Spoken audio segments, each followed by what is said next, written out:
시간에 우리는 이제 느헤미야 6장에 도달했습니다.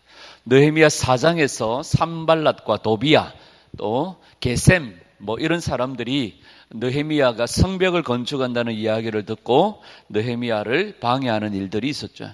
사실상 4장부터 나오는 게 아니라 2장에 보면 느헤미야가 아닥사스다 왕의 파송을 받아서 유다 총독으로 올 때부터 유다 총독으로 느헤미야가 온다는 소문을 듣고 이스라엘을 흥왕하게 하는 자가 왔다고 그냥 마음에 뭐합니까?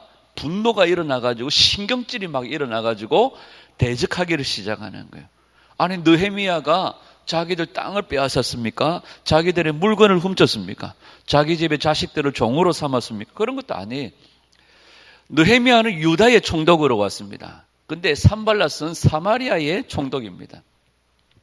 그러니까 지 할 일을 하면 됩니다.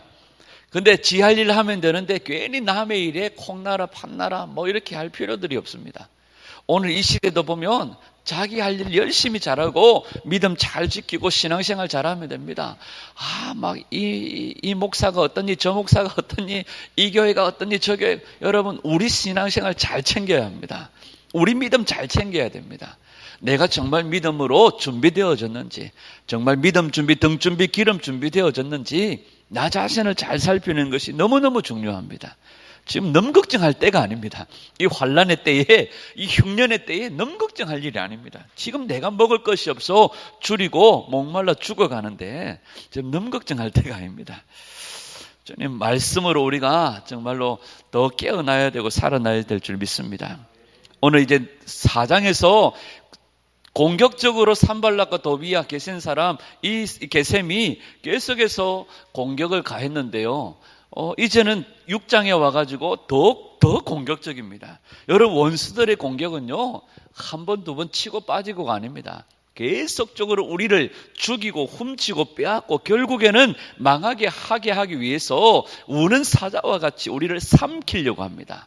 이 원수들의 공격은 주님 앞에 갈 때까지 계속해서 끊어지지 않을 겁니다. 그러나 이 공격 앞에 주님이 우리에게 하시는 말씀들이 뭘까요? 두려워하지 말라는 겁니다. 내가 세상을 이겼고 내가 너와 함께한다. 내가 영원히 너희와 함께하겠다. 두려워하지 말라는 거예요. 여러분 두려움의 뿌리는 뭘까요? 두려움의 뿌리는 뭘까요? 불신입니다. 하나님을 믿지 않기 때문입니다. 신뢰하지 않기 때문입니다. 이스라엘 백성들이 광야에서 계속적으로 원망합니다. 원망의 뿌리가 뭘까요? 하나님을 믿지 않기 때문입니다. 그러면 이 원망이나 두려움이 낳는 열매가 뭔지 아십니까? 이 두려움이 낳게 되어지는 열매가 뭐냐 하면 하나님을 멸시하는 겁니다. 여러분 우리가 하나님을 믿지 않기 때문에 두려워하고 원망하고 불평하는 이것이 하나님을 멸시하는 거라고요. 민수기에 말씀하세요. 또 출애굽기에도 말씀하세요. 이 백성들이 만나가 없어요. 메추라기가 아니고 고기 좀 주세요. 내가 참 먹을 것이 없어요. 계속 원망하고 불평하는 이것을 하나님은 이 백성들이 나를 멸시하는 거라고 말씀하셨어요. 두려움도 마찬가지예요. 두려워가지고 숨고 피하고 걱정하고 염려하는 이것이요 하나님을 믿지 않기 때문이고 결국 이것이 하나님을 멸시하는 거예요. 이것이 멸시하는 거죠. 간혹 그런 경우들을 만날 때가 있습니다. 제가 누군가를 만나가지고 누군가에게 말씀으로 이 말씀 저 말씀 충고하고 이 말 또 예를 들면 설교를 통해서 제가 여러분들에게 권면을 하고 여러 가지 하나님 말씀들을 가르쳐서 풀어서 설명을 했다고 칩시다. 근데 그때는 듣는 척 많은 척 이러다가 어느 날 막 얼굴이 상기가 되어가지고 저한테 와가지고 목사님 있잖아요. 제가 어디 갔는데 어디 유튜브를 들으니까 말씀에 이렇게 말하고 저렇게 말하고 저렇게 말합디다. 제가 그 말씀을 들을 때 와 진짜요 대단하네요 이런 말씀 안 합니다. 속으로는 무슨 생각할까요? 내가 전에 다 그 얘기 했는데 내가 분명히 설교 시간에 어느 날 설교 시간에 아니면 어느 날 개인적으로는 내가 그 얘기 분명히 했는데 그때는 콧방귀 끼고 안 듣고 듣는 척 하더니 갑자기 어디 가가지고 이럴 때 제가 무슨 마음이 들까요? 이 사람이 도대체 나를 이런 생각이 들 때가 있다는 거예요. 자, 우리가 하나님을 굳건하게 붙잡고 믿음으로 신뢰하고 나아갈 때에 여러분 우리 안에 두려움, 염려, 근심들이 떠나가는 거예요. 근데 하나님을 신뢰하지 못하는 뿌리 속에서 두려움, 염려, 근심, 원망, 불평할 때 하나님은 그래 너 두렵냐? 그래 무섭냐? 그래 어렵냐? 그래 내가 도와줄게. 주님은 그렇게 하지 않으시고 먼저 뭐라고 말씀하세요? 너희들이 나를 멸시했다고 말해요. 여러분 우리 안에 이 두려움의 뿌리들이 다 제거되어지기를 원하고 하나님을 신뢰, 믿는 믿음들이 더욱더 견고해지기를 원합니다. 아멘. 오늘 6장에 나오는 많은 이야기들 가운데 19절까지 많은 이야기들 가운데 산발락과 도비야, 게셈 이런 많은 사람들이 지금 느헤미야를 공격하고 성벽을 건축하는 유대인들을 향하여서 계속해서 위협하고 공격하는 그 뿌리들이 뭐냐? 그 결과가 그게 목적이 뭐냐? 느헤미야는 분명하게 말합니다. 이들이 나를 두렵게 하려고. 이들이 우리를 두렵게 하려고. 그래서 계속해서 그 말씀들이 나와요. 9절에 보면 있는 그들이 다 우리를 두렵게 하고자 13절에 보면 그들이 뇌물을 준 까닭은 나를 두렵게 하려고 14절에 이들이 나를 두렵게 하려고 19절에 이들이 나를 두렵게 하려고 계속해서 이들이 공격하는 이유가 뭡니까? 이들이 우리 속에 뭘 주어서 두려움을 주어서 두려움이 우리 안에 들어오면 무슨 일들이 일어납니까? 무슨 일들이 일어날까요? 13절에 보면 결론적으로 결론을 얘기하는 겁니다. 이들이 원수들이 우리 안에 두려움을 넣어줘서 뭐 하게 합니까? 이렇게 함으로 범죄하게 한다는 거예요.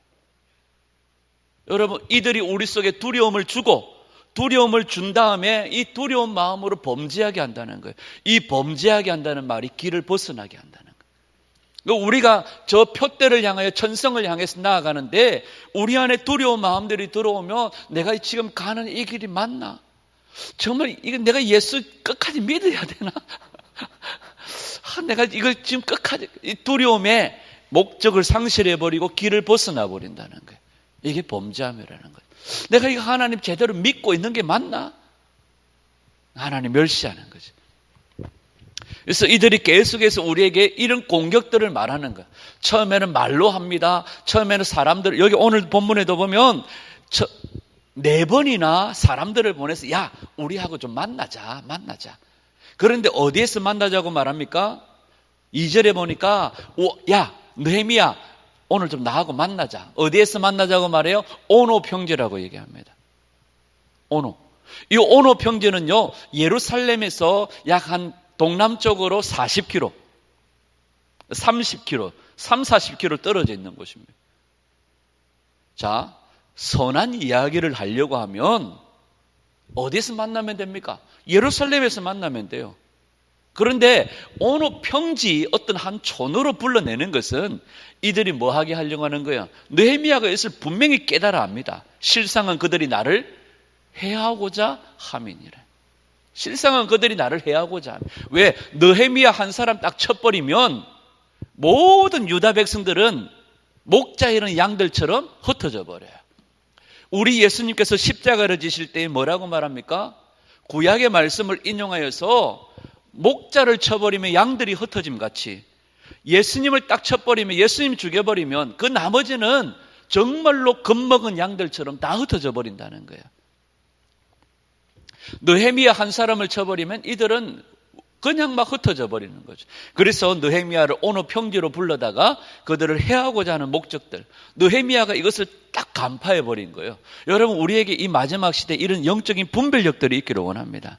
아, 이게 선한 일이냐 악한 일이냐, 이게 하나님을 기쁘시게 하냐 아니냐, 이게 하나님을 위한 거냐 아니냐, 영적인 분별력들을 분명하게 가지기를 원합니다. 막 그냥 우리 한번 만나서 저기 30km 떨어져 있는 어느 평지에 좋은 식당이 있습니다.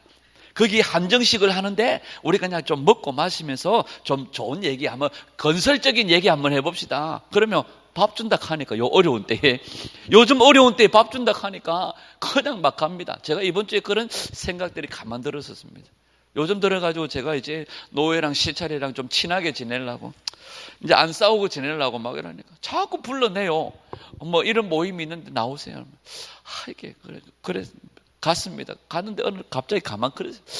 이게 내가 있어야 될지 안 있어야 될지 자리를 좀 분명하게 해야 되겠다는 생각들이 들기도 합니다. 요즘 어려운 때에 밥 한 끼 준다니까 막 좋아가지고 가는데 여러분 우리에게 분별력들이 필요해요. 느헤미야는요 이것이 자기를 해하고자 하는 일인 것을 분명하게 간파해 버렸습니다. 그리고 한 번, 두 번이 아니에요. 4번이나 그렇게 합니다. 4번이나. 그런데 5절에 보니까 5번째는요 아예 그 종의 손에다가 뭐하지 않은 편지를, 봉하지 않은 편지를 손에 들려가지고 느헤미야에게 보낸 거예요. 이건 뭘까요?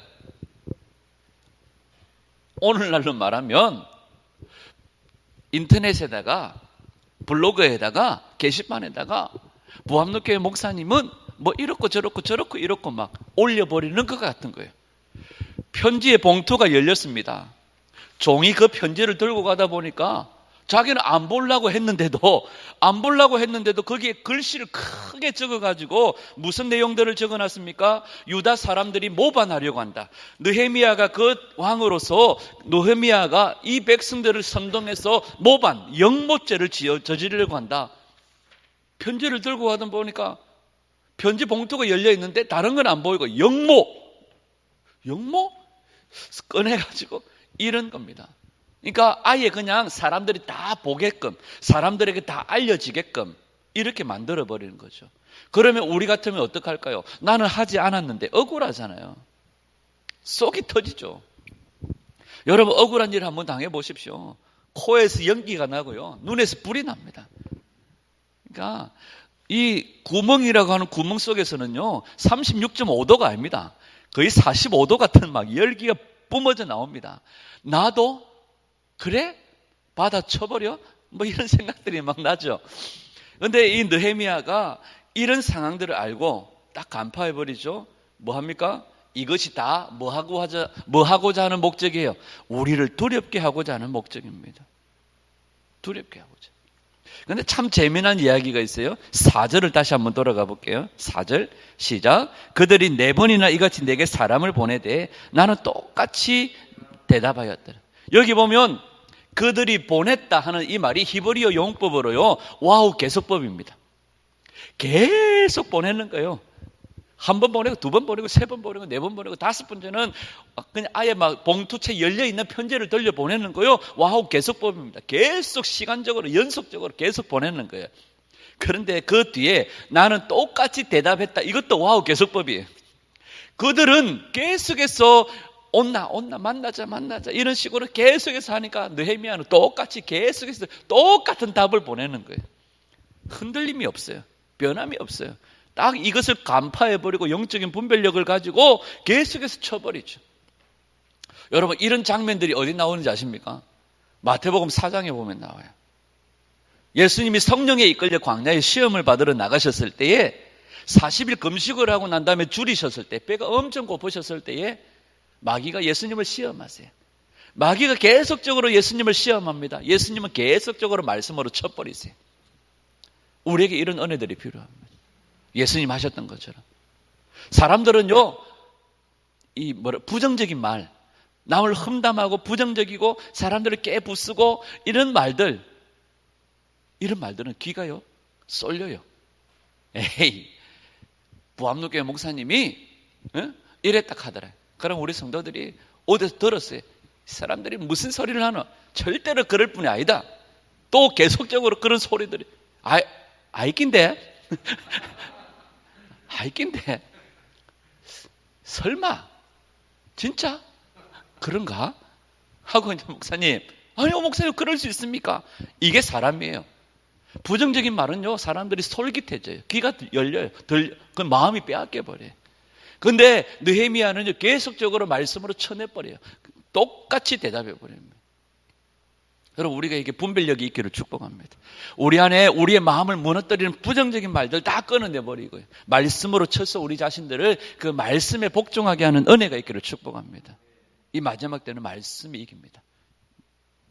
자, 오늘 이 산발랏이요 느헤미야를 공격하면서 산발랏이 느헤미야를 공격하면서 하는 이야기 가운데 중요한 게 있어서 우리 한번 살펴보려고 해요. 자, 1절을 다시 한번 봅니다. 1절. 산발랏과 도비아와 아라비아 사람 게셈과 그 나머지 우리의 원수들이, 자, 느헤미야는요 이 산발랏과 자기를 비방하고 우리의 대적들, 이들을 향하여서 뭐라고 부릅니까? 우리의 원수들이라고 말해요. 이게 느헤미야가 산발랏이 미워서 우리를 대적하고 공격하니까 산발랏을 미워서가 아니에요. 반대입니다. 이 산발랏이 우리의 원수이기도 하죠. 그런데 이것은요, 우리의 원수들이라고 말한 것은 이 산발랏과 도비아가 우리를 미워하고 우리를 대적한다는 말입니다. 그러니까 우리를 미워하는, 우리를 대적하는 이 산발랏과 도비아 게셈이라고 말하죠. 그런데 이 게셈이라는 사람 밑에 가보면 6절을 한번 보세요. 산발랏이 이들에게 편지를 보내면서 이렇게 말합니다. 그 글에 이르기를 이방 중에서도 소문이 있고 가스무도 말하기를. 여기 가스무가 뭐냐 하면, 가스무가 누구냐 하면 1절에 나오는 게셈입니다. 게셈의 또 다른 이름 가스무입니다. 뭐 가스나 이런 게 아닙니다. 가스무는 게셈의 또 다른 이름입니다. 게셈, 가스무 똑같은 사람입니다. 그런데 이들이, 원수들이 내가 성벽을 건축하여 허물어진 틈을 남기지 아니하였다는 말을 듣고, 그때는 내가 아직 성문에 문짝을 달지 못하였던 때라, 이렇게 말하죠. 그래서 느헤미야는 산발랏과 게셈, 도비아가 생각할 때 이 사람들은 뭐 하는 사람들이에요? 허물어진 틈을 메우는 사람들이죠. 여러분, 이 말씀 어디서 들어본 적이 없습니까? 자, 이사야 62장으로 한번 가봅니다. 이사야 62장 6절에서 7절 시작. 예루살렘이여, 내가 성벽 위에 파수꾼을 세우고 그들로 하여금 주야로 계속 잠잠하지 않게 하였느니라.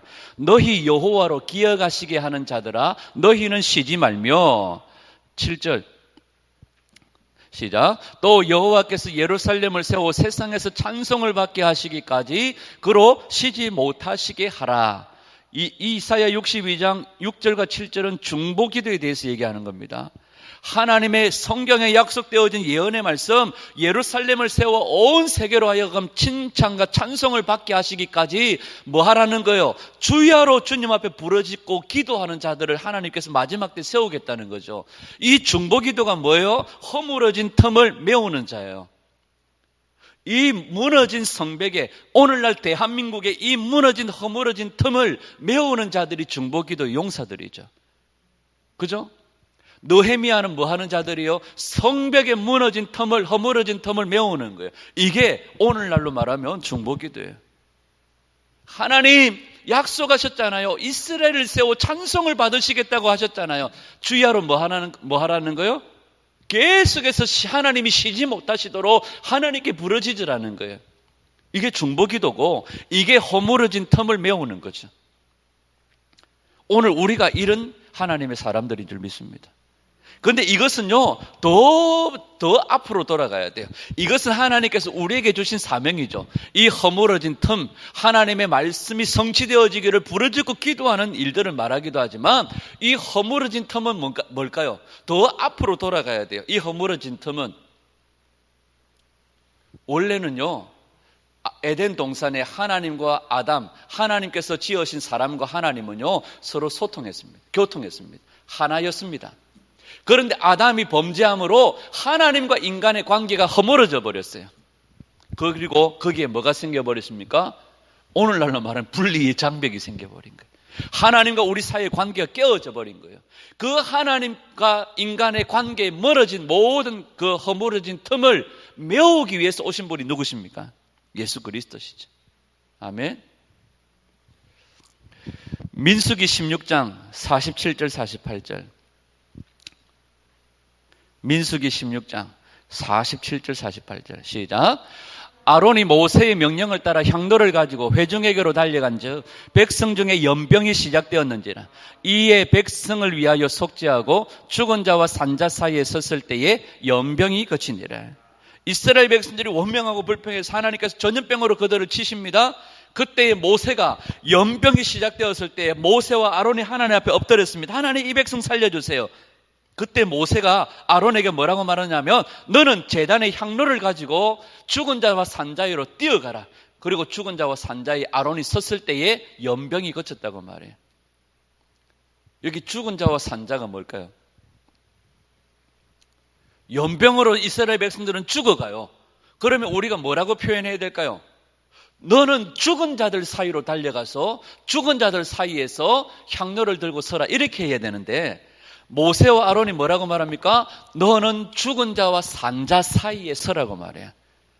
성경에서 구약적인 표현, 히브리적인 표현으로 산자는 오직 하나님을 얘기합니다. 그래서 나는 아브라함의 하나님이요, 이삭의 하나님이요, 야곱의 하나님이요. 나는 뭐한 자의 하나님이라? 산자의 하나님. 나는 살아있는 자의 하나님. 여기서 구약의 산자라고 말할 때에는 오직 살아있는 분은 하나님 한 분이십니다. 모든 인간은 죽은 거예요. 오늘 오후에도 우리가 빌라델비아 교회를 살펴볼 텐데요. 빌라델비아 교회를 향하여서도 마찬가지입니다. 이 계시록 1장에도 보면 나는 죽었다가 살았다고 말하죠. 그래서 이 산자라는 표현은 누구에게만 해당하느냐 하면 하나님께만 해당합니다. 그러면 죽은 자와 산자에 섰다는 것은 아론이 향로를 들고 하나님과 연병으로 죽어가는 자들 사이에 선 거예요. 중보자로 선 거고 중재자로 선 거죠. 누구를 보여주는 그림입니까? 예수 그리스도십니다. 하나님과 우리 사이에 중보자는 오직 예수 그리스도밖에 없습니다. 하나님과 우리 사이에 우리를 죽음에서 건져내실 분은 예수 그리스도밖에 없습니다. 그래서 허물어진 틈을 메우는 분은 예수 그리스도십니다. 그리고 오늘 우리에게 이 사명을 또 주신 거죠. 그죠? 로마서 14장 9절을 한번 볼까요? 로마서 14장 9절.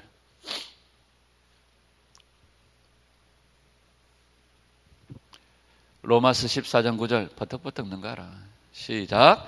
이를 위하여 그리스도께서 죽었다가 다시 살아나셨으니 곧 죽은 자와 산 자의 주가 되려 하심이라. 아멘. 우리 예수님께서 죽었다가 다시 살아나셔서 죽은 자와 산 자의 주가 되셨다.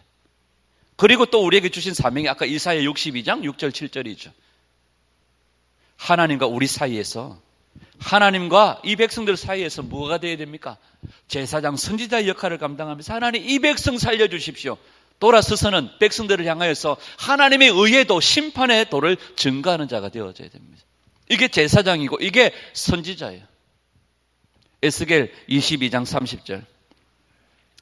시작. 이 땅을 위하여 성을 쌓으며 성 무너진 데를 막았어서 나로 하여금 멸하지 못하게 할 사람을 내가 그 가운데서 찾다가 찾지 못하였으므로. 우리는 이런 사람들이 되어져야 됩니다. 허물어진 성을 쌓고 성 무너진 데를 막았어서 하나님 이 백성 살려주십시오. 이 백성 용서해 주십시오. 대한민국을 막았어서 하나님을 향하여 중보하며 기도하며 허물어진 템을 메우며 우리 예수님 하셨던 것처럼. 이게 선지자고 이게 제사장의 사명이에요. 제사장의 사명은 두 가지 있습니다. 이스라엘 백성들로 하여금 하나님 앞에 지은 모든 범죄를 하나님께로 가지고 나아가서 용서, 사죄, 은총을 받는 거죠. 두 번째는요, 하나님의 심판을 막아서는 자가 제사장이에요. 선지자도 마찬가지죠. 우리가 이 사명을 감당, 하나님을 향하여서는 모세처럼 엎드려 하나님 이 백성 사해달라고, 그리고 백성들을 향하여서는 의에도 심판에도 증거의 말씀들을 선포하는 거죠. 이 허물어진 틈을 메우는 우리 교회가 되기를 축복합니다. 아멘. 자, 또 한 가지 우리가 살펴보겠습니다. 이 산발락과 도비아가요, 이 느헤미야를 공격하면서 얘기합니다. 3절에요. 느헤미야가 그 산발락과 공격자들을 향하여서 말합니다. 3절 시작. 내가 곧 그들에게 사자들을 보내어 이르기를 내가 이제 큰 역사를 하니 내려가지 못하겠노라. 어찌하여 역사를 중지하게 하고 너희에게로 내려가겠느냐 하매 내가 곧 그들에게 보냈다. 이것도 계속 와우 계속법입니다. 계속 보내서 했던 말은 한 가지입니다. 4절에 이들이 4번이나 계속적으로 종들을 보내서 온나 만나자 얘기 좀 하자 하지만 느헤미야는 똑같이 4번이나 그들에게 똑같은 대답을 보냈는데 그 대답이 3절이죠. 내가 곧 그들에게, 이것도 와우 계속법입니다. 계속 그들에게 보냈던 대답이 뭐냐 하면 내가 이제 큰 역사를 하고 있다는 거예요. 큰 역사. 이 역사라는 말이 히스토리가 아닙니다. 이 역사라는 말은 바로 뭐라 할까요? 우리가 그냥 쉽게 얘기하면 고용되었다는 말입니다. 내가 누군가에게 고용되어져서 고용된 일을 하고 있다는 겁니다. 그런데 이걸 우리가 아는 단어로 쉽게 바꾸면 하나님의 보내심을 받은 사자, 대리자 이런 뜻입니다. 그러니까 느헤미야는 하나님께서 보내신 하나님의 대리자로서 하나님의 사자로서 하나님의 일들을 하고 있다는 거예요. 내가 이 하나님의 보내신 일을 하고 있는데 이걸 그만두고 너희들에게 갈 수 있겠냐? 다른 말로 하면 네가 뭔데? 왕이신 하나님이 나를 보내셔 이것을 하게 하시고 나는 하나님이 보내신 이 일들을 하고 있는데 네가 뭔데? 다시 말하면 네가 왕이냐? 네가 나를 보낸 자냐? 이런 말이겠죠. 이 얘기를 하신 분이 있습니다. 우리 예수님이십니다. 여기에서 역사라고 하는 이 단어가 대리자, 사자 이런 뜻입니다. 하나님께로부터 보내심을 받아 하늘의 일을 이 땅 가운데 풀어내신 분이 예수님이십니다. 그러면서 예수님은 이런 말씀을 하세요. 나는 아버지의 보내신 일을 하는데 그게 내 양식이다. 내가 아버지의 보내시는 일을 마칠 때까지 아버지는 나를 놓아주지 않는다고 말씀하세요. 예수님은 아버지의 보내신 일을 이 땅 가운데 풀어내신 분이십니다. 그 일을 마치기까지는 예수님은 여우도 굴이 있고 새도 깃들일 곳이 있는데 나는 머리 둘 곳이 없다. 이 정도로 예수님은 피곤하게 바쁘게 이 땅에 아버지의 보내신 일들을 했습니다. 아버지의 보내신 일을 마치기까지는 예수님이 그 어떤 것으로 만족하지 않으셨습니다. 그걸 양식으로 삼으셨습니다. 아멘. 그 앞에 무슨 단어가 있어요? 큰 역사라고 말하죠. 여러분 이 세상 가운데 하나님 아버지께서 보내서 우리로 하여금 이루게 하신 가장 큰 역사가 뭘까요? 예수 그리스도의 복음밖에 없습니다. 예수님이 이 땅 가운데 하나님의 보내심을 받아서 죄인들을 건져내시는 속량의 사역들을 하시는 것이 가장 큰 역사죠. 또한 우리에게 하나님께서 이 복음을 맡겨주시고 온 세상 열방으로 가게 하시고 이 복음을 증거케 하시는 거예요. 여러분 성도들이 예수님도 마찬가지죠. 이 일들을 맡아서 예수님은 쉬지 않으시고 졸지도 예수님은 오셔 주무셨는데 예수님은 어쨌든 열심으로 이 일들을 감당하셨어요. 우리는요 이 큰 역사를 맡은 자인데 온 세상에 할 것 다 하고 누릴 것 다 누리고 여러분 우리 예수님이 보여주신 그 열심들을 우리가 본받아 보내심을 받은 제자로서 주님 사명 감당하는 은혜가 있기를 축복합니다. 뒤에 또 나오죠. 어찌하여 역사를 중지하고 너희에게로 가겠느냐. 어찌하여 역사를 하나님 보내신 일이 우리에게 소중하고 예수님께서 아버지의 보내신 일이 너무너무 소중하여서 그 일들을 끝까지 감당했던 것. 여러분 우리도 이 사명 주님 하신 것처럼 최선을 다해 복음을 맡은 자로서 충성된 믿음의 일꾼들이 되기를 소원합니다. 자, 또 한 가지 우리가 살펴보려고 하는 것은요. 이 산발락과 도비야, 게셈 사람들이 계속해서 이들에게 하는 얘기가 뭐냐 하면 너희들은 반역자야. 너희들이 뭐 성을 세운다고? 성을 쌓는다고? 하면서 이 반역의 이 편지의 내용들이 뭡니까? 이들이 두렵게 하는 내용들이 뭡니까? 이들이 왕을 세워서 다른 왕 누굽니까? 지금은 바사 왕국, 페르시아 왕국이 통치하고 있으니까 페르시아 왕을 모반하고 역모를 일으켜서 새로운 나라를 세우려고 한다. 이들이 계속해서 부러지는 이 산발락과 도비야의 이 내용들을 보면 이게 누구에게 한 내용들이에요? 예수님이 받았던 음모죠. 네가 유대인의 왕이냐? 네가 사흘 만에 이 예루살렘 성전을 무너뜨리라. 이 예루살렘 성전을 내가 3일 만에 세우겠다. 야, 네가 그랬다며? 계속해서 예수님을 했던 공격이 바로 이 내용들 아닙니까? 네가 유대인의 왕이라며? 네가 로마를 정복하고 반역하고 역모를 일으켜서 새로운 나라를 세운다고 했다며? 이게 예수님이 받았던 모반들 아닙니까? 이 모함들 아닙니까? 그런데 그 뒤에 보면 10절에 보면 이 산발락과 도비야가 또 누구를 세웁니까? 뇌물을 주고 스마야라고 하는 거짓 선지자를 세워요. 거짓 선지자를 세웁니다. 여러분 이 모든 내용들이 보면 예수님이 받았던 내용들이에요. 예수님이 받았던 공격들이에요. 그러면서 또 무슨 얘기를 합니까? 너희들이 선지자들을 세워서 뭐 이렇게 한다 저렇게 한다 이런 모든 말들 다 이게 예수님께서 받았던 공격들이고 예수님이 받았던 이 공격들 오늘 우리도 지금 받을 거예요. 그래서 마태복음 5장에 보면 의를 위하여 핍박을 받는 자는 복이 있나니. 그러면서 예수님이 야 하늘에 기뻐하고 즐거워해라. 하늘에 너희 상급이 크다. 너희 전에 있었던 선지자들도 나 때문에 이런 핍박을 당했고 너희들도 이런 핍박을 당할 거다. 여러분, 우리가 그냥 당하는 고난이 아니죠. 누구 때문에 당하는 고난? 예수님 때문에 당하는 고난, 예수님이 당하셨던 고난을 우리가 받게 될 거라고 말합니다. 그러면 예수님이 어떤 고난을 당하셨어요? 거짓말, 음모와 실수, 너희들이 다른 왕을 세워서 모반, 영모하려고 하지 않느냐? 거짓 선지자들을 세워서 거짓 증인들이 등장할 거고요. 이게 마지막 때 일어나는 일들이기도 할 것입니다. 여러분, 우리가 이 분별력을 딱 가지고 이런 공격들 앞에서 거짓말을 분별을, 참과 진리를 구별해낼 줄 아는 그런 은혜가 저와 여러분들에게 있기를 축복합니다. 아멘. 여러분, 예수님도 이 고난들을 다 당하셨고, 이번에 제가 오늘 6장을 읽다 보니까 이거 예수님 얘기하고 있는데 왜? 저는 이걸 보다가 마태복음 복음서에 나오는 예수님이 마지막 순환을 당하시면서 거짓 증인들을 세우고 네가 유대인의 왕이 아니냐 했던 그 이야기 같아요. 오늘 우리도 이런 은혜, 이런 고난 속에 이런 모함들을 당하고 거짓 증인들이 우리를 거짓말로 치는 이런 일들을 당하게 될 겁니다. 그때에 느헤미야가 가졌던 분별력, 간파의 내기를 축복해. 그리고 악에게 자리를 내어주지 않는 은혜가 있기를 축복합니다. 시편 1편, 복 있는 사람은 악인의 길을 쫓지 않냐, 죄인들의 길에 서지 않냐, 오만한 자의 자리에 앉지. 그러니까 우리가 앉을 자리, 설 자리를 분명하게 해야 돼. 아멘. 왜냐하면 이들이 계속해서 우리한테 두려움을 주고 길을 벗어나게 만들어버리기 때문에. 그러면 예수님이 우리에게 두려워하지 말라고 하는데 성경은 또 다른 부분에 보면 우리에게 두려워하라고 말해요. 그러면 우리가 이 원수들의 공격을 간파해내고 두려워하지 말아야 되겠고요. 또 이 원수들이, 하나님께서 느헤미야에게 주신 사명, 이건 예수님의 사명이기도 하지만 우리의 사명이기도 합니다. 허물어진 틈을 메우고 성을 쌓는 강력한 중보기도로 허물어진 틈을 메우는 자가 되어져야 됩니다. 그리고 하나님은 우리에게 성경을 통하여 우리에게 두려워하라고 또 말씀하세요. 사사기 13장 22절에 보면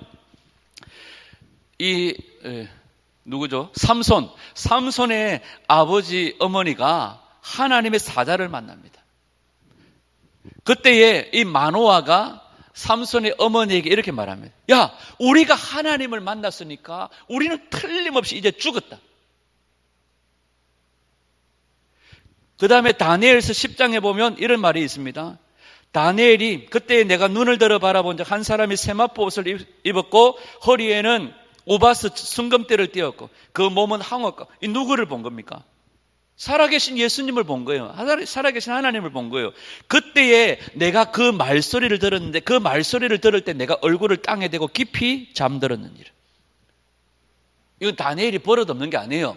예수님이 말씀하고 있는데 자고 있는, 이거 버릇없는 게 아니라 그만큼 두려움에 휩싸여가지고 깊이 잠들었다는 말이 죽은 자처럼 되어졌다는 거예요. 정신을 잃어버렸다는 거예요. 예수님을 딱 보니까, 살아계신 하늘에 계신 하나님을 딱 보니까 자기가 죽은 자같이 그냥 잠들어 버렸다는 거예요. 이사야 6장에도 보면 이사야가 하나님을 만납니다. 그죠? 그때 내가 말하되 화로여 나여 망하게 되었다. 나는 입술이 부정한 사람이 입술이 부정한 백성 중에 거하면서 만군의 여호와이신 왕을 배웠습니다. 이사야도요, 하나님을 보자마자 다마키오이라고 고백합니다. 이게 뭐냐 하면 이제 나는 죽었다. 이제 나는 죽었다.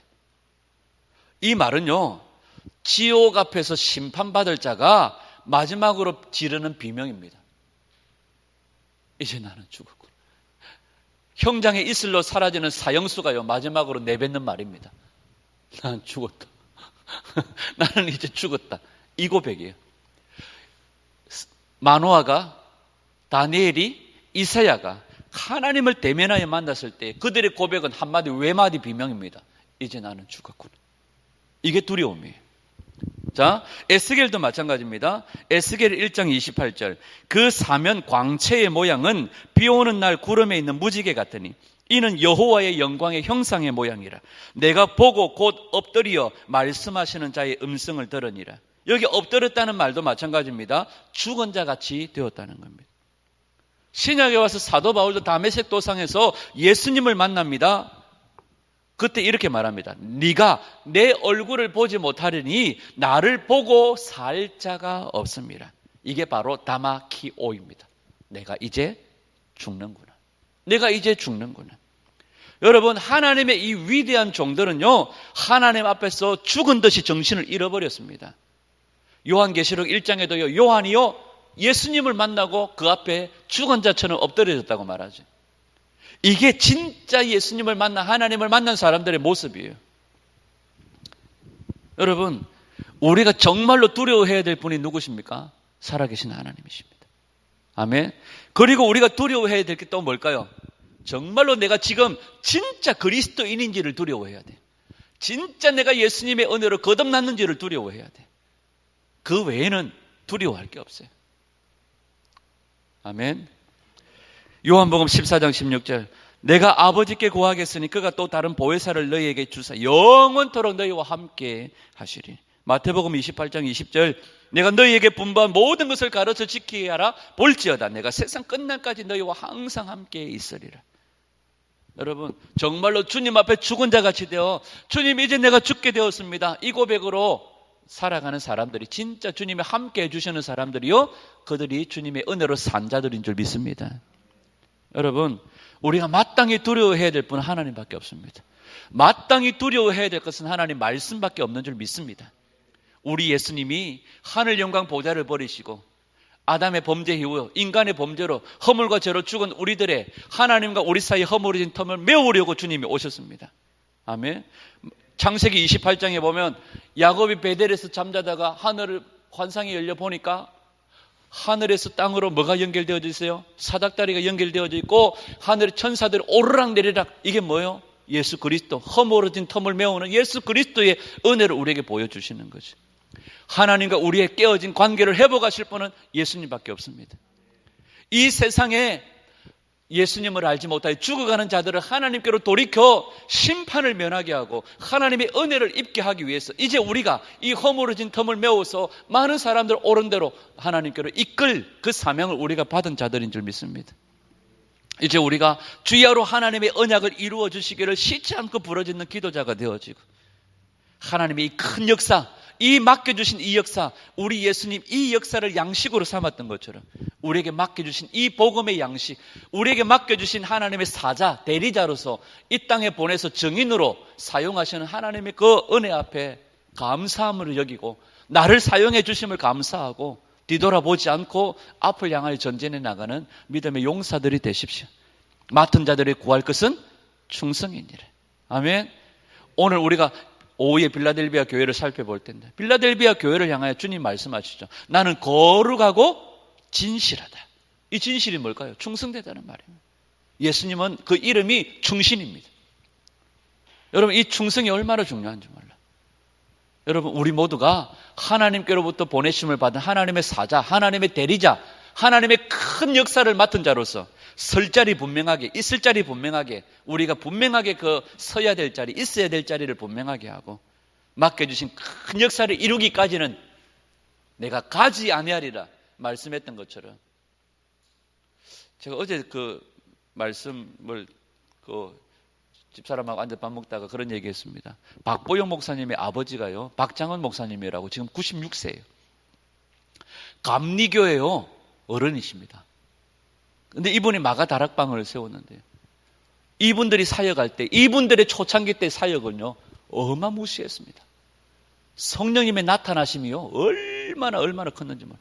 마가 다락방, 박보영 목사님 사역하신 지금 마가 다락방, 그 아버님 박장원 목사님 사역하실 때는요, 동네 사람들, 안 믿는 동네 사람들이 보니까 그 마가 다락방에 불이 임하고 하나님의 역사하심이 임할 때는요, 그 뒷산에 있던 뱀들이 다른 산으로 떠나는 걸 안 믿는 사람들이 볼 정도로 역사가 일어났다는. 한날은요, 그 마가 다락방에 있는 마가 다락방 기도원이 있는 그 뒷산에 불이 났대요.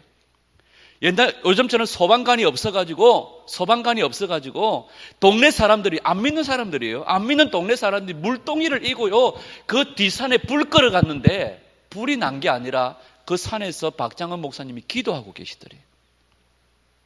그 정도로 역사가 일어났다는 거예요.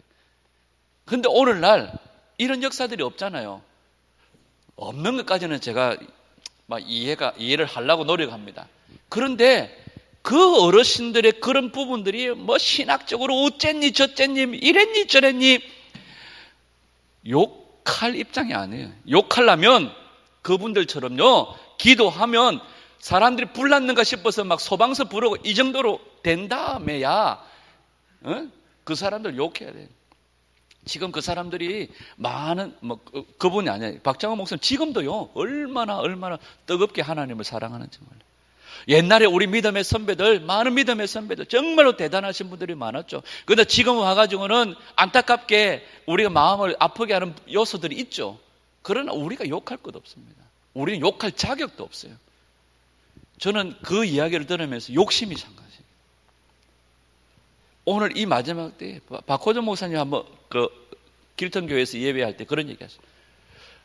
이 교회가 그 시대에 우리 믿음의 선배들이 정말 기도할 때에 그 영적인 패권을 장악했습니다. 그 골목 안에 그 교회가 있는 그 지역 반경 1km, 2km, 3km 안에 그때의 당시 우리 한국 교회 초대교회는요 영적인 패권을 가지고 있었어요. 동네 사람들이요 두려워 떨었습니다. 그런데 오늘날 교회가 그 영적인 패권을 잃어버린 거예요. 그러니까 막 진짜 불량품처럼 취급받는 이 시대.